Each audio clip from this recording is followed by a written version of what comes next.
Ini pemirsa, sepasang sandal Crocs yang harganya mampu diganti kini berujung pada hilangnya satu nyawa. Seorang siswa SMA negeri di Surabaya tewas setelah dikeroyok oleh teman-temannya sendiri.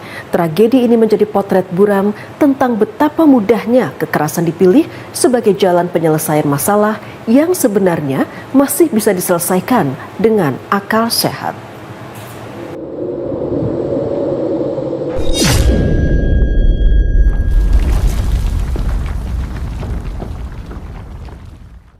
Assalamualaikum warahmatullahi wabarakatuh. Hai guys, apa kabar semuanya? Semoga kalian selalu sehat dan selalu berada dalam lindungan Tuhan Yang Maha Esa. Sebelum kita masuk ke pembahasan utama, coba saya mau tanya ke kalian dulu. Apakah di antara kalian ada yang memiliki sandal seperti ini? Benarkah harga Crocs seperti ini yang ori bisa mencapai ratusan ribu bahkan jutaan rupiah untuk beberapa model tertentu? Pertanyaan itu menjadi menarik perhatianku ya guys, karena dimana kasus yang akan kita bahas kali ini berawal dari sebuah sandal Crocs. Tapi siapa sangka sebuah perselisihan yang awalnya terlihat sepele justru berujung pada tragedi yang merenggut nyawa seorang remaja. Dimana seorang siswa yang baru saja lulus dari sekolah tempat ia menimba ilmu dan dikabarkan meninggal dunia setelah sempat koma selama 5 hari dan menjalani perawatan di rumah sakit. Korban ini diduga menjadi korban pengeroyokan oleh beberapa temannya sendiri. Yang membuat publik terkejut, dugaan pemicu kejadian ini adalah hilangnya sandal Crocs milik salah satu terduga pelaku. Padahal ya guys, menurut informasi dari sang kakak korban, sandal tersebut sebenarnya sudah diganti oleh korban. Namun adanya perselisihan mengenai nilai atau harga penggantian diduga memicu emosi hingga berakhir pada tindakan kekerasan yang berakibat fatal. Lalu bagaimana kronologi lengkap kasus ini? Apa yang sebenarnya terjadi hingga sebuah perselisihan ini berujung pada hilangnya nyawa? Yuk tanpa berlama-lama lagi intronya, langsung saja kita bahas kasusnya bersama aku Ruth Fermiarti di kisah True Crime.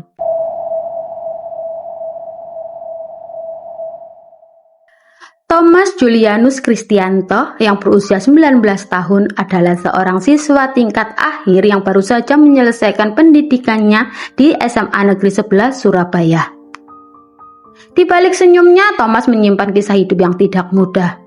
Ia merupakan anak bungsu dari 4 bersaudara. Saat masih duduk di bangku SMP, Thomas harus menghadapi kenyataan pahit yang mengubah hidupnya untuk selamanya. Karena kedua orang tuanya diketahui telah meninggal dunia, meninggalkan duka mendalam bagi dirinya dan keluarga. Sejak saat itu, Thomas diasuh oleh kakeknya, neneknya, serta sang tante yang turut berperan besar dalam merawat dan membesarkannya di rumah yang beralamatkan di Jalan Manukan Yoso 2. Meski tumbuh tanpa kehadiran kedua orang tua, Thomas bukanlah sosok remaja yang mudah menyerah pada keadaan. Dukungan, kasih sayang, dan perhatian dari kakek, nenek, tante, serta kakak-kakaknya menjadi kekuatan yang membuatnya terus melangkah maju. Berkat kerja keras dan semangatnya, Thomas berhasil menyelesaikan pendidikan SMA dengan baik. Ia bahkan dikabarkan meraih hasil yang sangat memuaskan, dan ini menjadi bukti bahwa berbagai cobaan hidup yang dialaminya tidak pernah mematahkan tekadnya untuk meraih masa depan yang lebih baik.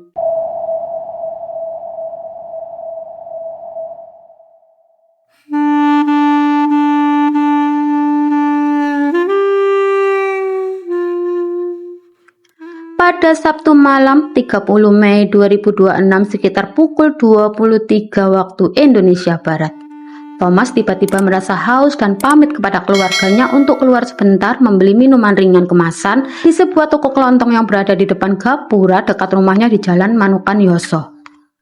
Namun karena sudah larut malam, toko kelontong yang dituju Thomas telah tutup. Thomas kemudian beralih ke toko yang lainnya yang berada di kawasan Jalan Manukan Madia bagian tengah yang letaknya hampir dekat dengan sekolahnya, yaitu SMA Negeri 11. Setelah mendapatkan minuman yang diinginkan, Thomas tiba-tiba didatangi sekitar 4 orang sebaya dengannya.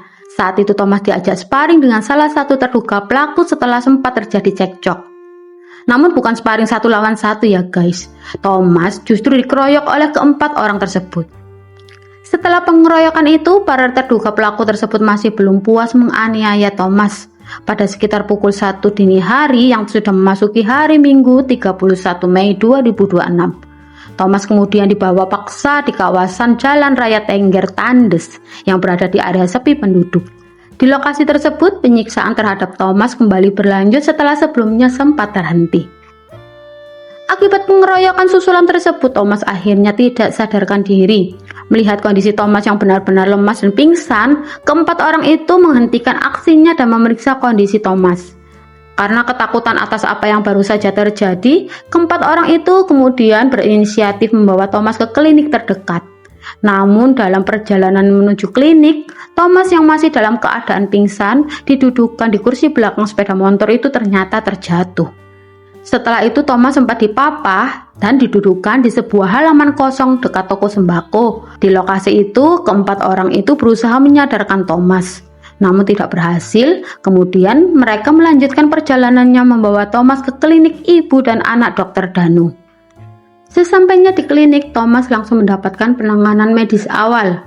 Pada saat yang sama, para terduga pelaku sempat menghubungi teman-temannya yang lain yang kebetulan tinggal tidak jauh dari rumah Thomas di kawasan Jalan Manukan Yoso 2. Teman-teman para terduga pelaku yang mengenal Thomas kemudian memastikan kebenaran informasi tersebut dengan mendatangi klinik yang telah diarahkan. Setibanya di sana, mereka terkejut melihat kondisi Thomas yang sangat memprihatinkan dan masih dalam keadaan tidak sadarkan diri. Tidak ingin tinggal diam, para saksi tersebut segera menghubungi kakak Thomas yang saat itu masih berada di luar kota.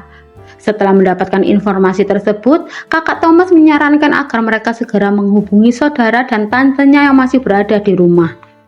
Tak lama setelah sambungan telepon berakhir, salah satu saksi langsung menuju rumah Thomas untuk menyampaikan kondisi Thomas kepada keluarga. Singkat cerita, setelah mengetahui informasi tersebut, tante Thomas dan kakak perempuannya segera bergegas menuju rumah sakit yang telah diinformasikan. Betapa terkejutnya sang tante saat melihat kondisi keponakannya. Pada saat itu, pihak klinik yang menangani Thomas menyatakan tidak mampu memberikan penanganan medis lebih lanjut karena kondisi Thomas yang begitu parah. Dokter dari klinik kemudian menyarankan pihak keluarga untuk membawa Thomas ke rumah sakit yang lebih besar guna mendapatkan tindakan medis lanjutan dengan rujukan dari klinik Dr. Danu.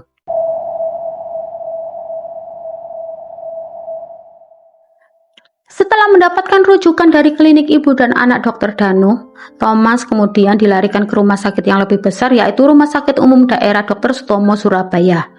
Sesampainya di rumah sakit sekitar pukul 6 pagi pada Minggu 31 Mei 2026, Thomas langsung menjalani serangkaian pemeriksaan medis, mulai dari USG, ronsen hingga CT scan. Setelah melihat hasil pemeriksaan tersebut, dokter memutuskan untuk melakukan tindakan operasi pada Thomas sekitar pukul 2 siang, masih di hari yang sama ya. Operasi dilakukan pada bagian otak dan berlangsung hingga waktu maghrib. Namun sangat disayangkan ya guys, karena kondisi Thomas yang sejak awal kedatangannya memang sudah sangat parah. Proses operasi tidak berjalan dengan baik atau gagal dilanjutkan. Hal ini dikarenakan adanya luka robek di bagian belakang kepala, pendarahan yang cukup parah, serta pembuluh darah yang pecah sehingga dokter tidak berani melanjutkan tindakan karena kondisi Thomas saat itu benar-benar beresiko. Dokter kemudian memutuskan untuk menunda operasi sambil menunggu kondisi Thomas baik dan tersadar. Lalu setelahnya Thomas diberikan anestesi untuk mengistirahatkan otaknya dan kemudian dinyatakan dalam kondisi koma. 1 hari, 2 hari, 3 hari hingga 4 hari berlalu, namun kondisi Thomas benar-benar tidak menunjukkan perkembangan yang positif. Pada hari yang keempat, yaitu Rabu 3 Juni 2026, saat Thomas masih dalam keadaan koma, pihak keluarga menggelar rembukan untuk permasalahan yang menimpa Thomas. Dalam rembukan tersebut, keluarga memutuskan untuk menempuh jalur hukum guna mencari keadilan sekaligus mengungkap penyebab pasti yang membuat kondisi Thomas begitu memprihatinkan hingga mengalami luka yang sangat parah. Dalam proses tersebut, keluarga didampingi oleh pihak RT serta anggota Babinsa yang turut memberikan pendampingan hukum. Mereka kemudian mendatangi Polrestabes Surabaya untuk membuat laporan resmi. Pihak Polrestabes yang menerima laporan tersebut langsung bergerak cepat dengan mengakomodir laporan keluarga dengan melibatkan pihak Polsek setempat untuk melakukan serangkaian visum awal terhadap Thomas yang saat itu masih dalam kondisi koma dan kritis. Proses tersebut berlangsung pada malam hari hingga menjelang subuh Kamis 4 Juni 2026 sekitar pukul 2. Namun tak lama kemudian pada hari kelima perawatan, Thomas yang masih berada dalam kondisi koma akhirnya menghembuskan nafas terakhir pada Kamis 4 Juni 2026 sekitar pukul 4:11 waktu Indonesia Barat.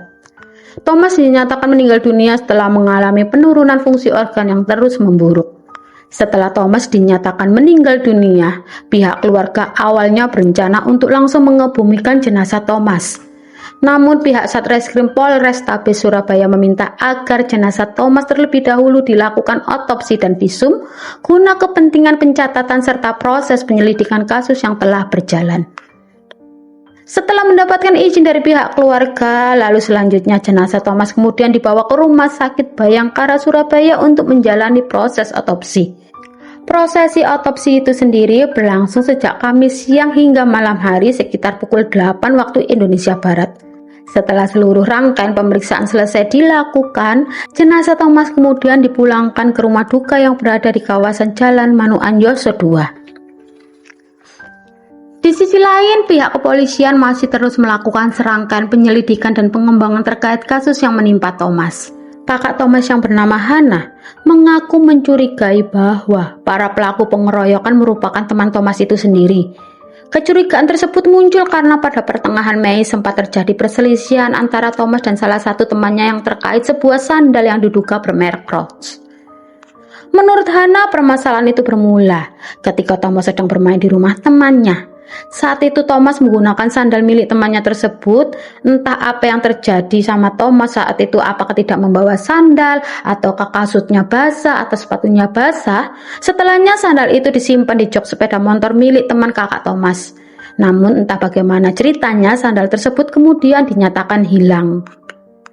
Thomas selalu mengakui kepada pemilik sandal bahwa dirinya telah menghilangkan sandal tersebut dan bersedia untuk menggantinya. Setelah insiden itu, Thomas meminta bantuan kakaknya untuk mencari informasi mengenai tempat pembelian sandal pengganti. Hana kemudian memberikan sejumlah uang ratusan ribu rupiah kepada Thomas untuk mengganti kerugian tersebut. Thomas kemudian membeli sandal baru itu sekitar 200 atau 300 ribu rupiah, lalu menyerahkannya kepada pemilik sandal. Pada saat yang sama, Hana juga mengaku telah menerima konfirmasi bahwa sandal pengganti tersebut telah diterima oleh pemiliknya. Karena itu Hana menganggap permasalahan soal sandal yang hilang telah selesai. Namun ternyata persoalan tersebut belum benar-benar berakhir, guys. Thomas kemudian mengatakan kepada kakaknya bahwa sandal pengganti yang diberikannya itu ditolak karena dianggap tidak sesuai dengan harga sandal yang hilang. Pemilik sandal mengklaim bahwa sandal yang hilang memiliki nilai sekitar 1,5 juta rupiah. Mendengar hal tersebut, Hana meminta bukti pembelian atau bukti lain yang dapat mengkonfirmasi harga sandal tersebut. Namun tidak ada yang menyangka ya guys, termasuk kakak Thomas itu sendiri, yaitu Hana, bahwa persoalan tersebut pada akhirnya dikaitkan dengan peristiwa yang membuat adiknya kehilangan nyawa. Di tengah proses penyelidikan yang berjalan, pihak kepolisian diketahui telah mengamankan 4 orang tersangka yang diduga terlibat dalam pengeroyokan terhadap Thomas hingga menyebabkan korban meninggal dunia. Hingga saat itu para tersangka masih menjalani pemeriksaan dan pendalaman lebih lanjut oleh penyelidik. Sementara itu, berdasarkan keterangan awal dari pihak kepolisian, dugaan motif sementara yang mengemuka adalah adanya persoalan hutang piutang antara korban dengan salah satu terduga pelaku. Meski demikian, penyidik masih terus melakukan pendalaman untuk mengungkap secara pasti latar belakang terjadinya peristiwa tersebut. Karena kasus ini masih tergolong baru ya guys, dan hingga saat ini masih dalam tahap pengembangan serta pendalaman pemeriksaan terhadap para terduga pelaku, pasal apa saja yang nantinya akan disangkakan juga masih belum diumumkan secara resmi oleh pihak berwenang. Terlebih lagi ya guys, para terduga pelaku maupun korban sama-sama masih berada dalam usia remaja atau pelajar, sehingga tentunya ada ketentuan hukum tertentu yang akan menjadi pertimbangan dalam proses penanganan kasus ini. Namun apapun hasil penyelidikan nantinya, kita semua tentu berharap ya guys agar kasus yang menimpa Thomas dapat diungkapkan secara terang benderang dan Thomas mendapatkan keadilan yang seadil-adilnya. Nah itu tadi ya guys, kasus yang menimpa Thomas Julianus Kristianto, sosok remaja yang dikenal mandiri, aktif beribadah ke gereja, serta memiliki prestasi yang baik di sekolahnya. Thomas juga baru saja dinyatakan lulus loh guys dari SMA Negeri 11 Surabaya pada 4 Mei 2026 untuk tahun ajaran 2025-2026. Sangat disayangkan ya guys, Thomas harus pergi untuk selama-lamanya. Bahkan sebelum sempat merayakan kelulusannya dan menerima ijazah yang telah ia perjuangkan selama bertahun-tahun. Di rumah duka, begitu banyak cinta dan perhatian diberikan kepada Thomas. Kasus ini juga menjadi pengingat bagi kita semua ya guys, bahwa sebuah konflik yang mungkin terlihat kecil jangan pernah dianggap sepele. Emosi yang tidak terkendali, keputusan diambil dalam kemarahan, dan tindakan yang dilakukan tanpa memikirkan akibatnya dapat mengubah kehidupan banyak orang hanya dalam hitungan menit. Satu nyawa bisa hilang, satu keluarga bisa kehilangan orang yang mereka cintai, dan banyak masa depan bisa berubah untuk selamanya. Mari kita belajar untuk menyelesaikan masalah dengan kepala dingin, mengedepankan komunikasi, dan tidak menggunakan kekerasan sebagai jalan keluar dari sebuah persoalan. Dan yang terakhir, mari kita sama-sama mengirimkan doa terbaik untuk Thomas. Semoga Thomas Julianus Kristianto mendapatkan tempat terbaik di sisi Tuhan Yang Maha Esa, segala amal kebaikannya diterima dan seluruh kesalahannya diampuni. Dan untuk keluarga yang ditinggalkan, semoga diberi kekuatan, ketabahan, serta keikhlasan dalam menghadapi cobaan yang begitu berat ini. Amin. Terima kasih sudah menonton video ini sampai selesai. Semoga kisah hari ini bisa jadi bahan renungan buat kita semua. Kalau kalian merasa konten di channel ini punya makna, bantulah guys support dengan like, share, dan subscribe. Karena kita sedang on the way menuju 1000 subscribers. Support dan dukungan dari kalian sangat berarti banget buat aku. Akhir kata, wassalamualaikum warahmatullahi wabarakatuh. See you di my next video. Bye bye. Bye bye.